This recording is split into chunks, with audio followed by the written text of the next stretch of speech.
On the Pittsburgh Hockey Now and the National Hockey Now YouTube channel, hi, I'm Dan Kingerski. The Penguins, where in the world has that been for the last 3 months? The Penguins not only hang with Carolina, the Penguins take care of the good ice against Carolina. The Penguins beat the Carolina Hurricanes 4-1 here at PPG Paints Arena. I'm not out at the rink. I'm actually here in the hallowed halls of the Penguins media room, and put out the SOS on Twitter to do a couple of Q&A. Got some interesting stuff. The theme, though, we'll get to the game first. The theme of the Penguins' 4-1 win was undoubtedly the kids. The kids in the Penguins lineup. I don't know if there's any stats anywhere on the youngest game day age, but clearly this was the least experienced Penguins roster in at least a couple of seasons. I think there was a little bit of the universe gave us a little bit of poetic license on Tuesday, because not since Jake Guentzel was a rookie back in the 2016-17 season, and there, by my count, were just about 7 or 8 inexperienced young guys in that lineup that season. You know, you could talk about Tom Kuhnackel and Brian Rust and Jake Guentzel, Connor Sherry, and that whole crew back then. You come full circle 7 years later. Guentzel comes back with the Carolina Hurricanes, his first game. He gets the tribute video. He had to bite his lip a little bit. There was no question about that. In Guentzel's first game back, the Penguins returned to that sort of young lineup. Now, you can be, depending on how you want to define things, by my math, there were 7 players, 25 and younger, who have at some point played with the Wilkes-Barre-Scranton Penguins in the last couple of years. Now, that list includes P.O. Joseph and Drew O'Connor, who are 24 and 25 respectively, who didn't become NHL regulars until last season, this being their second full year. You also have Jesse Puljujärvi, who's also 25. There's Seth. Hi, Seth. It's not live. It's all good. People know you kind of cover the Penguins too. So where were we? Oh, yeah, Puljujärvi, obviously 7 years NHL experience, but he was playing in Wilkes-Barre earlier this season. Jack St. Ivany playing his third NHL game. Sam Poulin gets the call-up. Jonathan Gruden has been kind of a paper call-up back and forth, and so he counts as a kid too, even if he's getting to be 23, 24 or so. You put all of those kids in the Penguins lineup, you probably think, uh-oh, what happens now? But the reality was they had a little bit of juice. Everybody asked Alex Nedeljkovic about it, asks Mike Sullivan about it. I mean, the collective group did.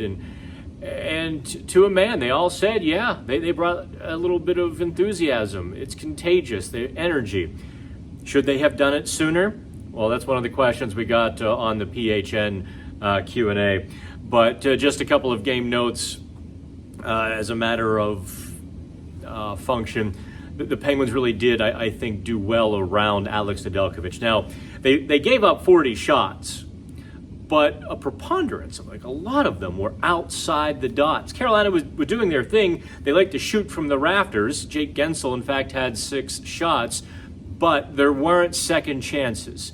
There weren't those wild scrambles in the Penguins' crease in which they're diving to keep the puck out rather than taking bodies and sticks. Tuesday night, they took the bodies and sticks, and they didn't have to scramble like you saw Sunday in Denver when the Colorado Avalanche really scrambled the Penguins like a bad omelet. The Penguins were just chasing after that first goal in Denver. And so you almost have to wonder what could have been had the Penguins made a few of these moves sooner. Why didn't the Penguins find this kind of game sooner? All, big questions. So let's get to the Q&A here from Joe. Should Sully let young guys or give more guys minutes and the core less? I think yes to the core playing less minutes down the stretch. Part of the process, though, Joe, is the young guys have to earn their minutes. You can't just heap the minutes on the guys and hope they adapt and hope they swim. You have to kind of make them earn their money. So I guess I'm a little more cautious. I think if they keep playing like they did on Tuesday, they will, in fact, earn more minutes. But that's part of the process, forcing them to earn. You've seen when you give a young player too many minutes too quickly, you can have some ill effects. Guys lose their confidence because the game gets harder. They're playing against top lines more often, and all of those sorts of things that you have to guard against. This is a process of kind of easing them in. Very few players like Jake Guentzel come and score on 2 of their first 3 shots. But if you remember back, late in the season, if not the playoffs, I think, in 17, Jake Guentzel was a healthy scratch because his game had gone wayward. So that's where I'm going to stand on that one. Let me grab my notebook here from Doug Andiorio. Next season, will Drew O'Connor be in the top 6? Probably. You know, I think, look, he's doing just fine beside Sidney Crosby. I think I'm a Drew O'Connor guy. I think he's got great value to the Penguins.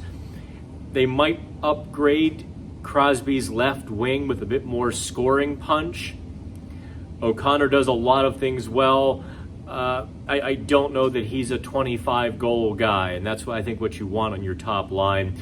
So if he's on the top line with Crosby, then he becomes a middle 6, and I think he becomes very interchangeable, second or third line, on the wings. So I don't think it matters really where Drew O'Connor plays. I think he's a valuable contributor, and the penalty killing he's gotten much better at this season. He's learning to take the puck to the net.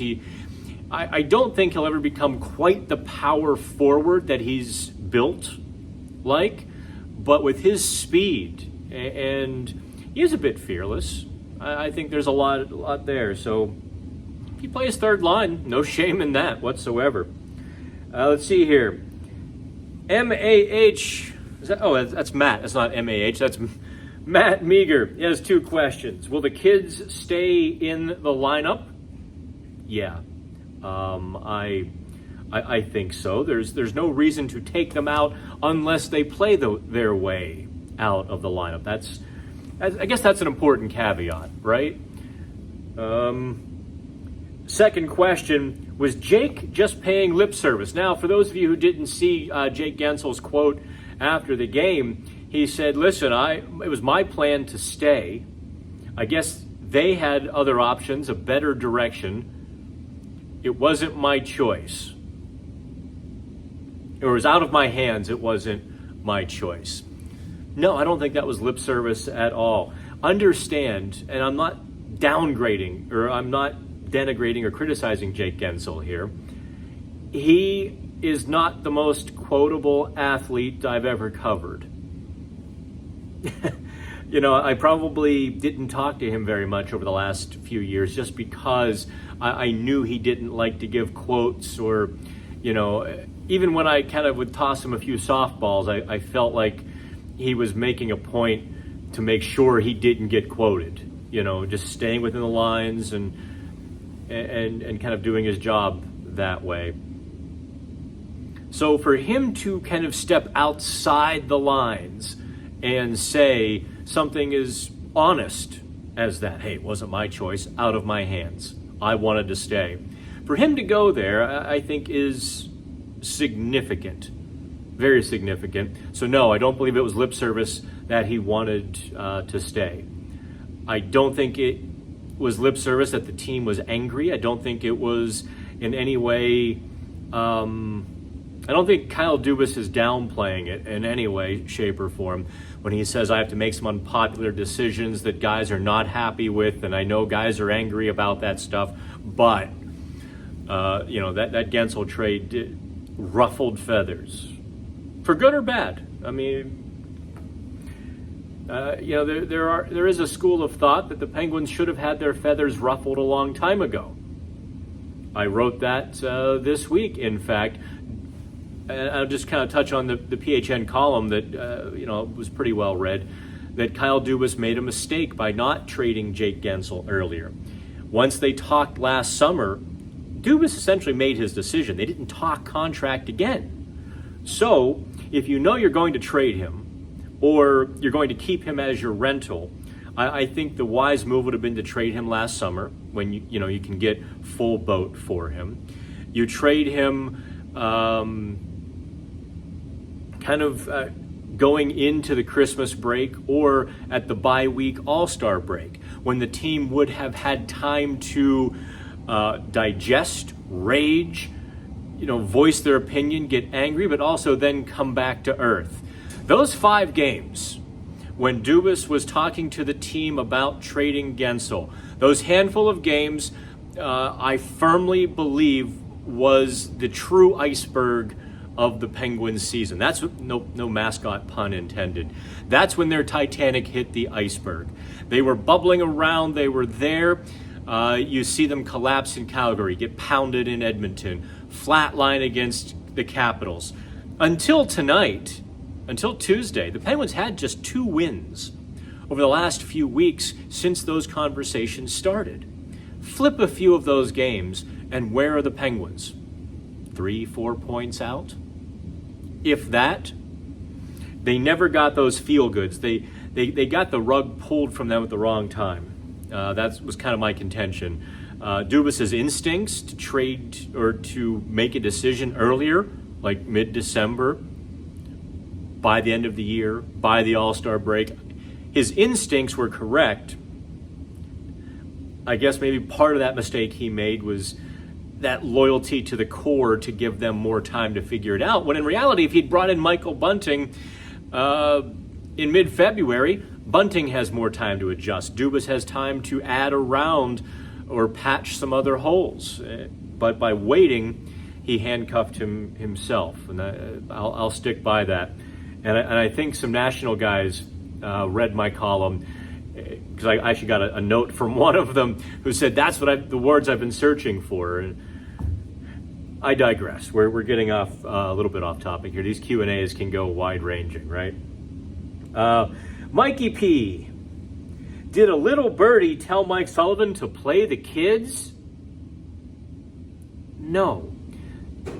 That is only plausible if you buy the horse hockey that Mike Sullivan doesn't want to play young players. That question is only plausible if you buy this bird-brained Twitter narrative that Sullivan won't play rookies, hates young players, and stop it. It is, honest to God, one of the dumbest narratives. I'm not saying you, Mike, you're dumb. I'm saying that narrative that Mike Sullivan won't play young players is one of the absolute dumbest things I have seen. The reality is the Penguins haven't had any young players. They just really haven't. They gave these previous guys a chance, Daniel Sprong, Sam Lafferty, so on and so forth. These guys had chances, and they really weren't very good. Alex Nylander, he has 5 good games with Columbus. Everyone's ready to burn it all down, when a month ago everyone realized Alex Nylander for the Penguins was just another body on the ice. And I was like, maybe Kingerski was right, but don't tell him that. Nylander isn't that good. Nylander has a hat trick, and Penguins fans are like, see? I'm going to get in so much trouble for some of this. Let's see here. Hank Tenfeld, final question here. Does Malkin do what the coach asks? Does Sullivan have the pucks to force him? Really interesting question. And I appreciate how you phrased it, without blame or accusation, but, in earnest. Mike Sullivan on Tuesday morning answered a question about Evgeny Malkin's recent play. Now, the question was kind of leading Sullivan to praise Malkin. Sullivan, to his credit, only partially praised Malkin, saying in the offensive zone, he's been doing a lot of good things lately. We're still trying to get him to do a few more things in the defensive zone, trying to get him to be more predictable for his teammates in the defensive zone. Long story short on that, Malkin has never really been a very good defensive player until, the playoffs, when he really bears down and would play 200 feet for all he was worth. Now that at this stage of his career, he's adjusting to a lot. It's not easy for any of these athletes when the head that has, for 37 years, seen a puck in a position and knows you can get there, steal that puck, do a dance move, get to the net and score a goal. Not being able to do that. Your mind still says, go do that. And in that process of adjusting, retraining your mind to where your game is, where you can get to, what you're capable of, I think Evgeny Malkin has had a bit of a rough adjustment. And recently, maybe he's playing a little freer. And in playing free, maybe his defensive zone work is a little sketch. I maintain, and I'm pretty sure if other people take this from me, I'll be a little upset. But I've been this was the season, early November, if you remember, I was writing about the Penguins making a run at Elias Lindholm to be the second line center. I do believe that next season the Penguins have to shift Malkin to the wing. Let him be a little bit defensively irresponsible, but offensively creative. Best of both worlds. Whether or not he wants to do that, I think that does come down to Sullivan having the pucks, and I don't know. I'm going to be more honest about Mike Sullivan's future, perhaps, than I have been, or maybe more blunt. I've been honest. I haven't been as blunt as I maybe wanted to be. If the Penguins bring everybody back, you can't expect anything to really change, right? Mike Sullivan's going to have to change, and part of the column I wrote about him was the tough questions he has to answer. Can he get the most out of his team? And if they continue to trot Evgeny Malkin out as the second line center, and by the way, no, he can't be a third line center. He's not good defensively. That's the whole point of a third line center. So no, he's that move isn't feasible. I think Sullivan has relaxed the reins on the veteran players in order to keep the locker room. There are pluses and minuses to that. I think the minus is he hasn't necessarily been able to crack the whip or to really put the hammer down with the team. The plus is he does keep the room, and that room plays for each other. They have big problems.